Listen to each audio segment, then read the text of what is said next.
Donald Trump recién ha reclamado la mitad de un viaducto valuado en $6.400 millones que edificó Canadá, financió íntegramente Canadá y del cual Estados Unidos ya comparte la titularidad, y la réplica de Mark Carney resultó tan aplastante que la Casa Blanca no ha logrado elaborar una contestación en 72 horas. Esto no se trata de un conflicto mercantil, no es un estancamiento en las relaciones exteriores. Se trata de un individuo que solicitó la posesión de algo que su nación ya tiene, pidió una indemnización por gastos que su nación jamás cubrió, demandó reconocimiento por los elementos que su nación ya proporcionó, y lo hizo todo con la seguridad de alguien que evidentemente nunca ha examinado el pacto que rechaza.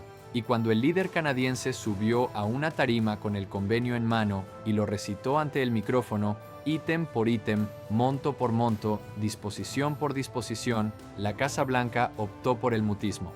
No un mutismo cualquiera, sino un silencio absoluto.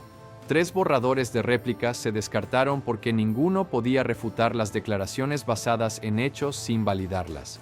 El viaducto internacional Gordie Howe, el paso elevado con cables más extenso de Norteamérica. 6 vías que unen Detroit, en Michigan, con Windsor, en Ontario. Pilares de 220 metros concebidos para recordar bastones de hockey en honor a la figura legendaria oriunda de Saskatchewan que jugó 25 campañas con los Detroit Red Wings, 2.000 jornadas de obra, con un avance del 98%. Tuvo un precio de $6.400 millones canadienses, cubierto al 100% por Canadá, sin un solo dólar de fondos públicos estadounidenses, y según el convenio de paso fronterizo de 2012, con tenencia compartida al 50% entre Canadá y el estado de Michigan, junto con la distribución de ganancias por cobros de paso una vez que Canadá recupere su desembolso. Cuando comprendas lo que Canadá verdaderamente erigió, lo que establece el pacto en realidad, lo que Trump verdaderamente solicitó y lo que Warren Buffett expresó acerca de la distinción entre obtener tenencia y reclamar tenencia, captarás por qué los analistas califican estas 72 horas como las más humillantes en la gestión de Trump. No por fallar en un trato, ya que nunca existió algo por discutir. Canadá asumió los gastos. El comprobante asciende a 6.400 millones, y no se puede pedir justicia en un comprobante que otro solventó. Pero las solicitudes ni siquiera representan lo más bochornoso. Aguarden a enterarse de lo que Trump comentó sobre este mismo viaducto en 2017, y lo que Buffett mencionó sobre la brecha entre el financiamiento y la pretensión te revela todo acerca de por qué este enfrentamiento se resolvió antes de iniciarse. Inscríbete. Debes oír cada detalle de lo que sigue. Déjenme iniciar con el viaducto propiamente dicho, pues requieren comprender lo que Canadá levantó antes de valorar lo ridículo de lo que Trump pidió. El viaducto internacional Gordie Howe No es simplemente un paso limítrofe más. Representa la iniciativa de obras públicas más ambiciosa en la trayectoria de América del Norte. 2,5 kilómetros de estructura suspendida por cables que atraviesa el río Detroit, vinculando una de las urbes manufactureras más emblemáticas de Estados Unidos con uno de los pasillos de intercambio más dinámicos de Canadá. 6 pistas para vehículos más una senda dedicada a caminantes y ciclistas. Pilares con forma de A que ascienden 220 metros sobre el curso de agua, 722 pies más elevados que la mayoría de los edificios altos en el panorama de Detroit, ideados intencionalmente para sugerir bastones de hockey, un tributo al personaje cuyo apelativo porta el viaducto. Gordie Howe, procedente de Floral en Saskatchewan, con 25 campañas junto a los Detroit Red Wings, el sujeto conocido como Señor Hockey, que partió en 2016 a los 88 años, lo más canadiense en Detroit, celebrado mediante la proeza técnica más asombrosa del continente, no es algo menor. Es el paso suspendido por cables más prolongado de Norteamérica y el 10º en el planeta. Su sección central abarca 853 metros sobre el río Detroit. Solo los cables, centenares de ellos, que se despliegan desde los pilares como las fibras de un instrumento colosal, incluyen suficiente cable de acero para circundar el globo.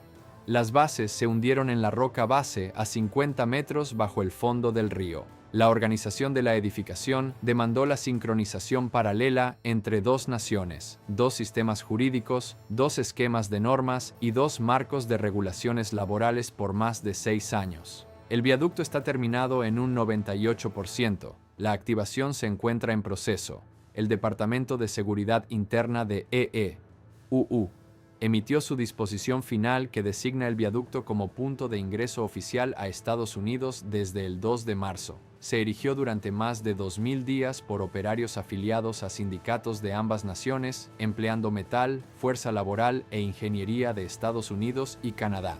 Sustituirá el dominio práctico del viaducto Ambassador, una estructura de 4 pistas con 97 años de existencia, un paso privado que ha sido el único acceso para camiones entre Detroit y Windsor por casi un siglo y que se ha transformado en un eslabón vulnerable único para el pasillo mercantil más crucial de Norteamérica. El Gordie Howe revolucionará ese pasillo, uno que gestiona entre el 25 y el 30% de todo el flujo de camiones entre EU y Canadá, dirigiendo más de $300,000 millones en intercambios anuales a través de un solo estrechamiento edificado durante la administración de Calvin Coolidge, y requirió $6,400 millones canadienses, cada uno solventado por Canadá.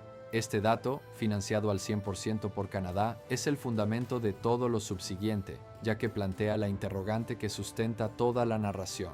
¿Por qué Canadá cubrió los costos de un viaducto entre dos naciones? La explicación reside en el Convenio de Paso Fronterizo de 2012 suscrito por el Gobierno de Canadá y el Estado de Michigan bajo el mandatario republicano Rick Snyder. El pacto fue directo. Se requería con urgencia un nuevo acceso.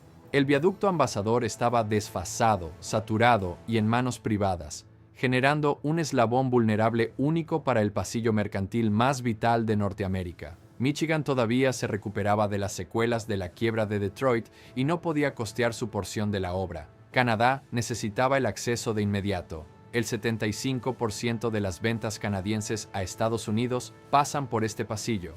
Por ende, Canadá propuso asumir el monto total, en su integridad, a cambio de una tenencia compartida al 50% entre la autoridad del viaducto Windsor-Detroit, del lado canadiense, y el estado de Michigan. Canadá recuperaría su aporte mediante las recaudaciones por cobros de paso. Tras la devolución, Michigan obtendría el 50% de las ganancias netas por cobros de paso de forma indefinida. Michigan contribuyó con sus terrenos, su colaboración en normas y su segmento de las instalaciones del punto de ingreso. El pacto fue discutido por un mandatario republicano, aprobado por la gestión Obama en 2013 mediante una autorización presidencial estándar necesaria para toda obra de paso limítrofe y respaldado por Donald Trump en 2017 en una declaración conjunta con el entonces líder Trudeau, en la cual el mandatario estadounidense describió el viaducto internacional Gordie Howe como un lazo económico esencial entre nuestras dos naciones. Trump se autoproclamó el mandatario constructor, alabó el acceso, las obras públicas, apoyó este viaducto, esta iniciativa, este pacto por su denominación. En 2017, Donald Trump lo tildó como un lazo económico esencial. En 2026, reclama una indemnización por un bien que no financió. El viaducto no se alteró, el pacto no se modificó, los elementos no variaron, la configuración de tenencia no cambió, la técnica no se transformó, los operarios que lo levantaron no mutaron, el metal que lo integra no se modificó. Lo único que se alteró fue la vinculación de Trump con Canadá. Y ahora, un viaducto de $6,400 millones que elogió como emblema de colaboración, un viaducto al que respaldó simbólicamente y avaló por su nombre, se ha vuelto blanco de reclamos que demuestran que nunca ha revisado el documento que lo regula. Eso no es un avance ideológico, es un individuo que admiró una residencia en un día de visitas y luego apareció tras la venta pidiendo habitarla sin costo. Y eso nos conduce a lo ocurrido esta semana. Las solicitudes que impactaron a los observadores de las relaciones internacionales confundieron a los especialistas en derecho mercantil y hundieron al grupo de prensa de la Casa Blanca en un mutismo tan completo que, 72 horas más tarde, todavía no han hallado las expresiones idóneas, porque lo que Trump solicitó no solo era equivocado de una forma que mostraba que no comprendía de qué hablaba. Cada planteo, tenencia, indemnización, elementos y reconocimiento ya estaba previsto en el pacto actual. Solicitó elementos que ya poseía, y cuando alguien solicita elementos que ya poseía, solo hay dos interpretaciones factibles. No han examinado el documento o esperan que usted tampoco lo haya hecho. Mark Carney lo había examinado. Lo presentó en la rueda de prensa. Carney subió a una tarima en Ottawa con el convenio de paso fronterizo de 2012 sobre el estrado, el papel físico a la vista de todas las lentes en el lugar, y procedió a desarmar las solicitudes de Trump una tras otra.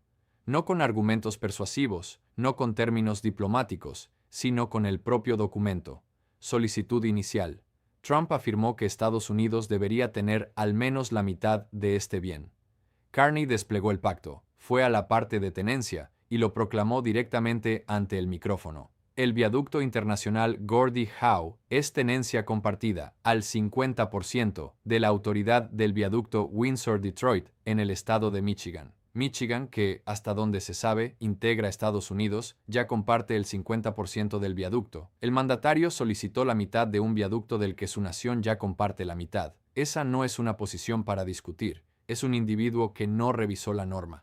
En su segunda solicitud, Trump afirmó: "No autorizaré que este viaducto se inaugure hasta que Estados Unidos obtenga una indemnización total por todo lo que hemos aportado". Carney dirigió la mirada a la lente y contestó con una interrogante que flotó en el ambiente como neblina. ¿Indemnización por qué precisamente? Canadá desembolsó $6.400 millones para erigir este viaducto. Estados Unidos no desembolsó nada, ni un solo dólar del erario federal estadounidense se invirtió en la obra. El estado de Michigan aportó terrenos y colaboración en normas conforme al pacto de 2012, y a cambio recibe el 50% de la tenencia y el 50% de las ganancias netas por cobros de paso una vez devuelta la inversión de Canadá. A Estados Unidos no se le requirió que desembolsara, Estados Unidos no desembolsó, y ahora Estados Unidos reclama una indemnización por gastos en los que nunca incurrió. Hizo una detención. Que el mutismo realice la labor. Permítanme repetirlo porque es clave. Canadá desembolsó $6.400 millones. Estados Unidos desembolsó cero por esa inversión de cero. Estados Unidos obtuvo el 50% de la tenencia del paso elevado, suspendido más extenso de Norteamérica.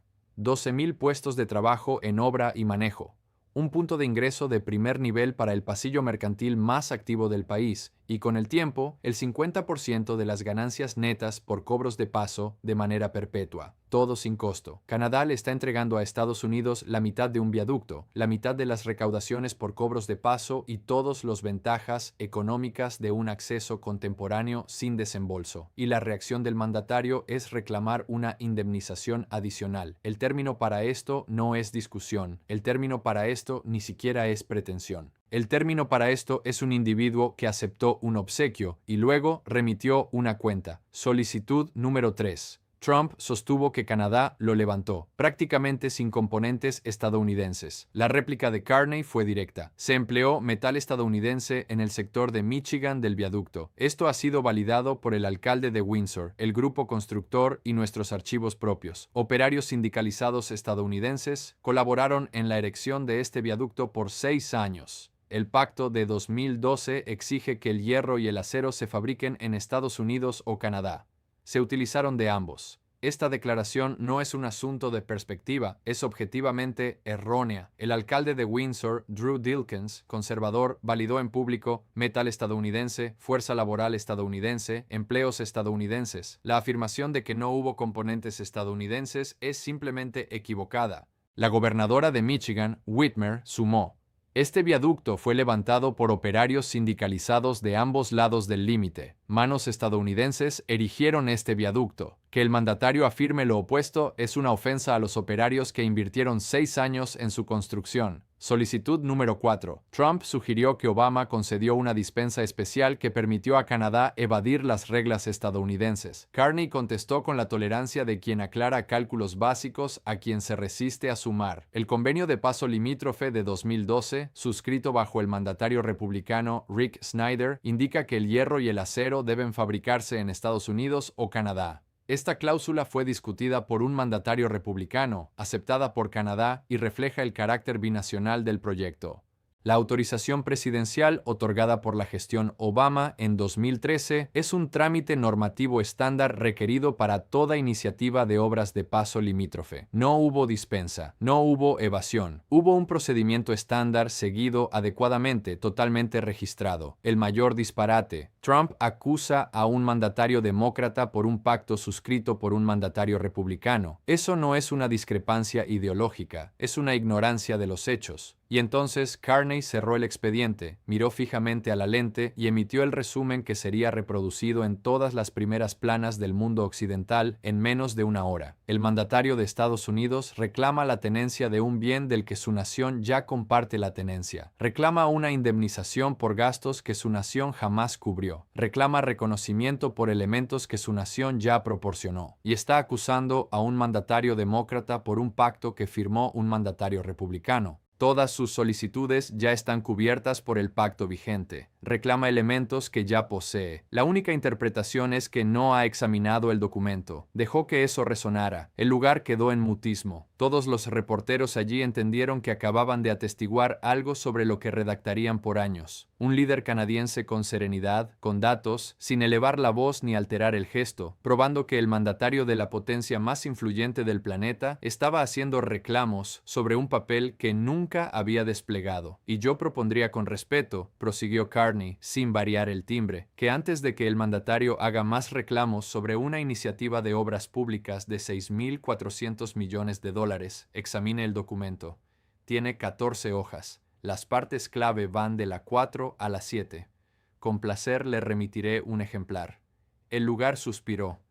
La propuesta de remitirle al mandatario un ejemplar de un documento suscrito por su propia nación era el tipo de frase que solo un exdirector de Banco Central, alguien capacitado para transmitir datos demoledores en el tono más neutro posible, podría articular. No era ironía, era asistencia, y la amabilidad lo volvió mortal. Luego la frase concluyente, gélida y exacta. Canadá erigió este viaducto, Canadá solventó este viaducto y Canadá inaugurará este viaducto conforme a lo pactado. La interrogante no es si se inaugura, la interrogante es si el mandatario de los Estados Unidos estará de su lado cuando ocurra o si será el único individuo en el continente que procuró impedirlo. Una detención, un pulso, no tenemos más reclamos que desestimar. La rueda de prensa finalizó. No se atendieron interrogantes. El documento quedó sobre la tarima, a la vista de todas las lentes, un elemento tangible que expresaba más que cualquier alocución.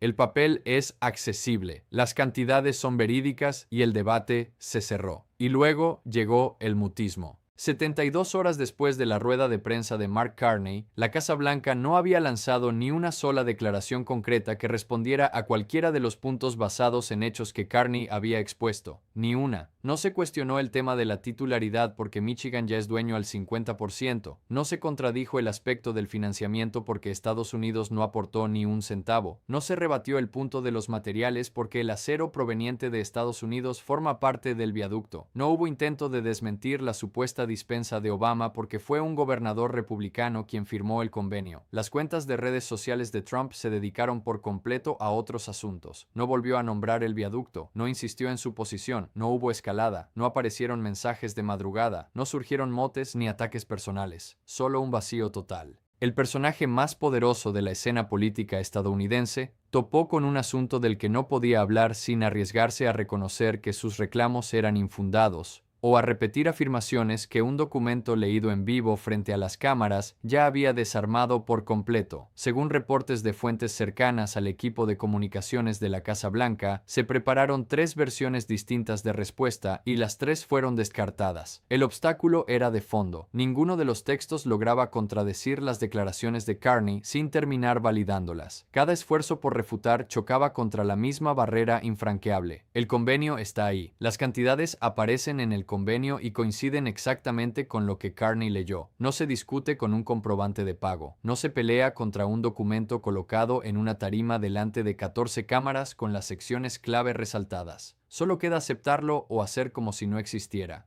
Y luego vino el detalle que transformó ese silencio oficial en una humillación pública absoluta. Cuando un reportero le preguntó directamente al representante comercial Jameson Greer sobre el convenio del viaducto, su respuesta fueron 5 palabras que quedarán grabadas en la historia diplomática como un error monumental. Desconozco los detalles.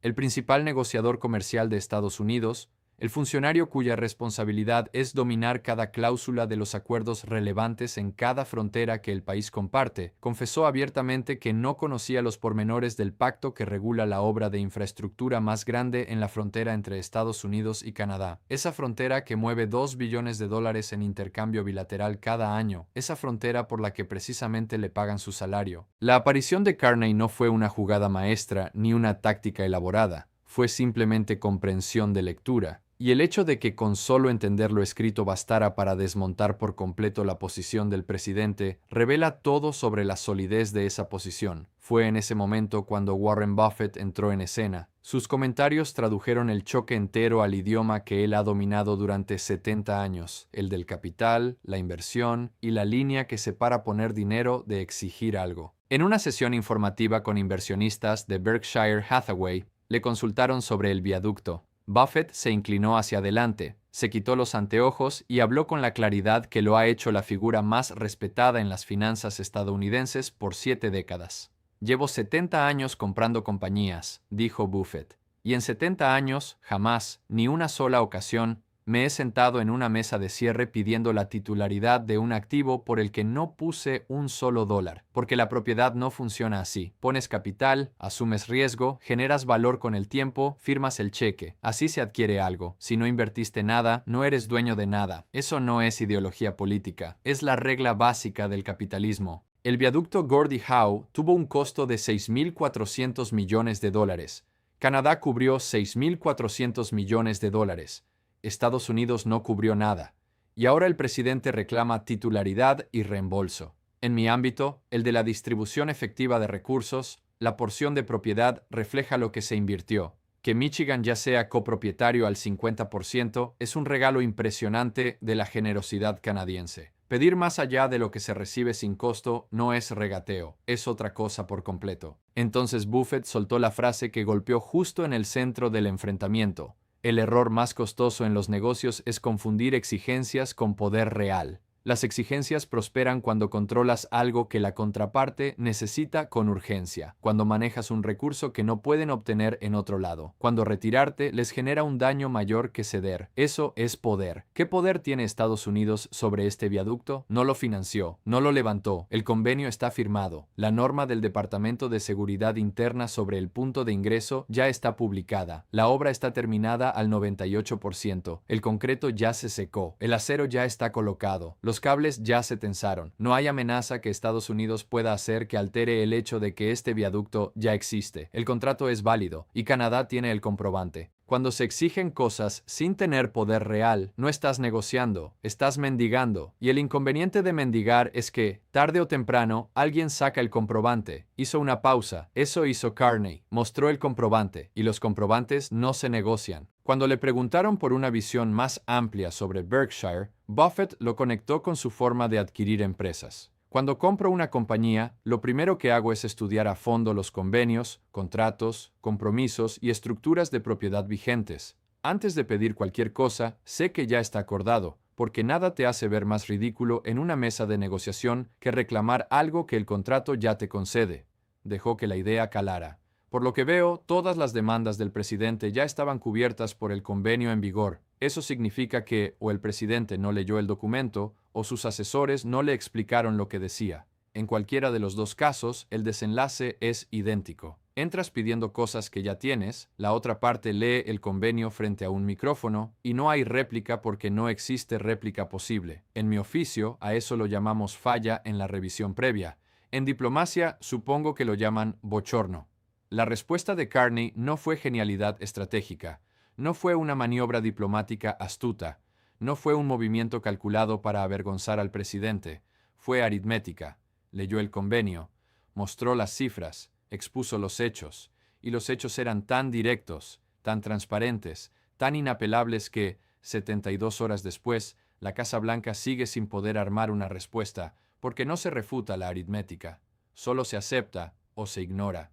Y el presidente de Estados Unidos optó por ignorarla, optó por el silencio en vez de la corrección, optó por cambiar de tema en vez de reconocerlo, optó por la táctica de quien sabe que está en error pero no se atreve a admitirlo. Si entiendes que la propiedad surge de la inversión y no de las exigencias, escribe comprobante en los comentarios, suscríbete y activa la campanita. El próximo video explica qué pasará el 2 de marzo cuando la decisión del Departamento de Seguridad Interna se active, el viaducto internacional Gordie Howe se convierta oficialmente en el nuevo punto de ingreso en la frontera entre Estados Unidos y Canadá, y si la Casa Blanca intenta impedirlo. No te lo pierdas.